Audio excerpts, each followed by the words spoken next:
warahmatullahi wabarakatuh. Pada minggu ini kita akan melanjutkan materi tentang logika matematika. Namun pada minggu ini kita akan berfokus ke penarikan kesimpulan. Setelah kemarin kita belajar tentang tautologi, yaitu suatu proposisi majemuk yang memiliki nilai kebenaran benar semua yang dapat dibuktikan dengan tabel kebenaran. Maka sebaliknya, kontradiksi adalah proposisi majemuk yang memiliki nilai kebenaran salah semua yang dibuktikan oleh tabel kebenaran. Suatu contoh proposisi majemuk yang bernilai kontradiksi adalah P dan negasi P. Seperti pada tabel kebenaran dapat dilihat bahwa nilai kebenarannya adalah salah semua. Nah, ini disebut dengan kontradiksi. Contoh, hari ini hujan dan hari ini tidak hujan. Itu adalah contoh P dan negasi P. Maka nilainya adalah salah. Kemudian argumen. Misalkan diberikan dua proposisi. Proposisi pertama, jika saklar tersambung maka bohlam hidup. Kemudian proposisi kedua, saklar tersambung. Nah, kesimpulan dari dua proposisi ini adalah bohlam hidup, gitu ya.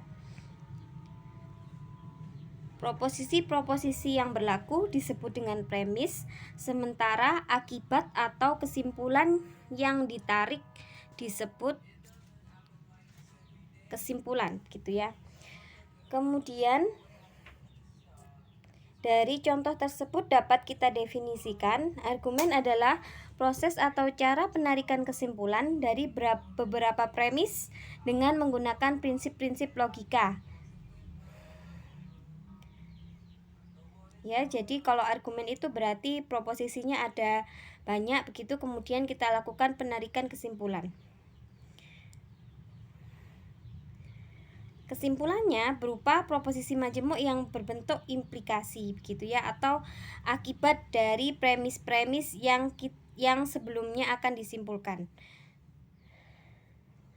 Nah, argumen ini dapat disebut sah atau tidak sah. Dapat disebut sah ketika nilai kebenarannya itu berupa tautologi. Sebaliknya disebut tidak sah ketika nilai kebenarannya itu berupa kontradiksi. Pada penarikan kesimpulan ini terdapat beberapa aturan. Aturannya ini kita akan belajar 4, yaitu modus ponens, modus tollens, silogisme, dan kontrapositif. Untuk yang pertama, modus ponens. Diberikan 3 proposisi, jika saklar tersambung maka bohlam hidup. Kemudian proposisi selanjutnya saklar tersambung dan proposisi selanjutnya bohlam hidup, ya. Saklar tersambung kita simbolkan P, bohlam hidup kita simbolkan Q. Sehingga kalau kalimatnya jika saklar tersambung maka bohlam hidup, kita simbolkan P maka Q. Nah, di aturan modus ponens ini argumennya adalah P maka Q dan P, akibatnya adalah Q. Jadi argumennya P maka Q dan P, kemudian kesimpulannya adalah Q. Atau bisa dituliskan, nah gitu ya, premis 1 P maka Q, premis keduanya P, maka dapat kita ambil kesimpulannya adalah Q. Ini disebut aturan modus ponens. Selanjutnya modus tollens. Ada 3 proposisi, bohlam tidak hidup disimbolkan negasi Q, kemudian saklar tidak tersambung disimbolkan negasi P,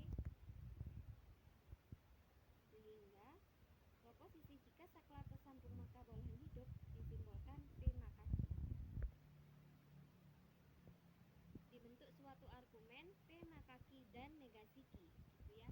Atau dalam kalimat bisa diartikan jika saklar tersambung maka bohlam hidup dan bohlam tidak hidup. dapat diberikan kesimpulan negasi P atau saklar tidak tersambung. Inilah yang disebut modus tollens. Modus tollens bisa dituliskan seperti di slide, P maka Q untuk premis pertama, negasi Q untuk premis kedua, sehingga kesimpulannya adalah negasi P. Ketika akibatnya tidak terjadi, maka sebabnya juga tidak terjadi, begitu. Contoh lagi, jika Badu rajin belajar, maka Badu naik kelas. Kemudian premis yang kedua, Badu tidak naik kelas. Jadi dapat disimpulkan Badu tidak rajin belajar. Selanjutnya adalah aturan yang disebut silogisme. Nah, pada silogisme ini ada 3 proposisi. Yang pertama, saya akan liburan disimbolkan P, saya akan ke pantai disimbolkan Q, dan saya akan berenang disimbolkan R. Dibentuk suatu argumen P maka Q dan Q maka R. Atau bisa diartikan, jika liburan maka saya akan ke pantai, dan jika ke pantai saya akan berenang. Kesimpulannya adalah, jika saya liburan maka saya akan berenang. Aturan yang seperti ini disebut silogisme, atau bisa dituliskan gitu ya. Nah, pada faktanya, pada masalah yang kita hadapi, premis-premis tidak selalu disimbolkan dengan implikasi. Ada kalanya disimbolkan dengan disjungsi atau konjungsi dan atau. Nah, kalau keadaannya demikian, maka kita harus mencari ekuivalensi dari pernyataan yang memuat dan juga atau tadi kita ekuivalensi sehingga dia bentuknya adalah implikasi. Kemudian juga biasanya pada soal juga ditulis negasinya itu secara langsung. Misalkan begini, tadi Badu rajin belajar, maka negasinya adalah Badu tidak rajin belajar, begitu ya seharusnya. Tapi kadang dituliskan Badu malas, cukup seperti itu. Jika kata-katanya berlawanan seperti itu, maka dapat dipastikan itu adalah negasinya, bukan premis baru, begitu ya. Ini contoh dari silogisme. Jika liburan maka saya akan ke pantai. Jika saya ke pantai saya akan berenang, maka kesimpulannya adalah jika liburan saya akan berenang. Penarikan kesimpulan yang terakhir, aturannya adalah kontrapositif. Kontrapositif ini negasi, begitu ya. Kalau P maka Q-nya jika saya sakit maka saya akan ke dokter, maka kontrapositifnya adalah jika saya tidak ke dokter maka saya tidak sakit. Itu namanya kontrapositif. Ya. Kontrapositif ini bisa ditulis, nah itu ya, kalau ada premis P maka Q, maka dapat kita simpulkan kalau tidak terjadi akibatnya maka sebabnya juga tidak akan terjadi. Nah, pada kontrapositif ini premis dan kesimpulannya itu bernilai ekivalen ya. Jadi P maka Q itu ekivalen dengan negasi Q maka negasi P. Jika saya sakit maka saya ke dokter, jika saya tidak ke dokter maka saya tidak sakit. Ini adalah pernyataan yang ekivalen. Kemudian ada aturan yang namanya inverse dan converse. Contoh suatu proposisi, jika Alvin mempunyai perusahaan maka Alvin adalah orang kaya, gitu ya. Maka converse-nya adalah kebalikannya, Q maka P.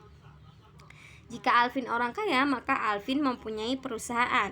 Sementara inverse-nya adalah dinegasikan negasi P dan negasi Q. Jika Alvin tidak mempunyai perusahaan, maka Alvin bukan orang kaya. Namun, perlu diperhatikan bahwa suatu proposisi dengan inverse dan converse-nya ini dia tidak ekivalen. Nilai kebenarannya tidak sama begitu ya.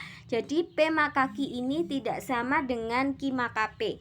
Begitu juga P maka Q ini tidak sama dengan negasi P maka negasi Q.